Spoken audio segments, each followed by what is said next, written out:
Hello viewers, সবাই কেমন আছেন? আমি প্রতিনিয়ত আপনাদের সামনে স্বাস্থ্য টিপস নিয়ে হাজির হই। আজও চলে আসলাম এরকম একটি স্বাস্থ্য টিপস নিয়ে। আজকে থাকছে গর্ভাবস্থায় ঋতুস্রাব হলে কী করণীয় এবং রক্তপাতের কারণসমূহ। গর্ভাবস্থায় ঋতুস্রাব মাসিক হওয়ার সম্ভাবনা নয়, তবে অনেক সময় গর্ভাবস্থায় জনিপথে রক্তপাত হতে পারে, যা অনেকেই মাসিক ভেবে ভুল করেন। এই রক্তপাতের বিভিন্ন কারণ থাকতে পারে এবং তা গর্ভাবস্থায় বিভিন্ন পর্যায়ে ভিন্ন ভিন্ন গুরুত্ব বহন করে। গর্ভাবস্থায় রক্তপাতের সম্ভাব্য কারণসমূহ: ইমপ্লান্টেশন ব্লিডিং, গর্ভধারণের শুরুর দিক নিমিত্ত ডিম্বাণু জরায়ুর দেয়ালে সংযুক্ত হওয়ার সময় হালকা রক্তপাত হতে পারে। এটি সাধারণত হালকা গোলাপি বা বাদামি রঙের হয় এবং 2-1 দিন স্থায়ী হয়। সহবাস বা সার্জিক্যাল পরীক্ষা, গর্ভাবস্থায় জরায়ুর সার্ভিক্স সংবেদনশীল থাকে, ফলে সহবাস বা ডাক্তারি পরীক্ষার পর হালকা রক্তপাত হতে পারে।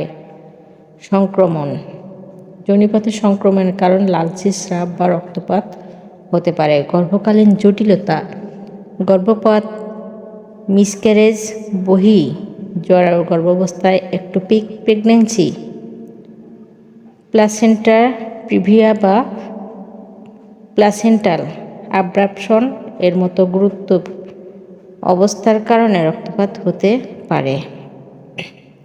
করণীয়: ডাক্তারের পরামর্শ নিন। গর্ভাবস্থায় যে কোনো রক্তপাত হলে অতিবিলম্বে চিকিৎসকের সঙ্গে যোগাযোগ করুন।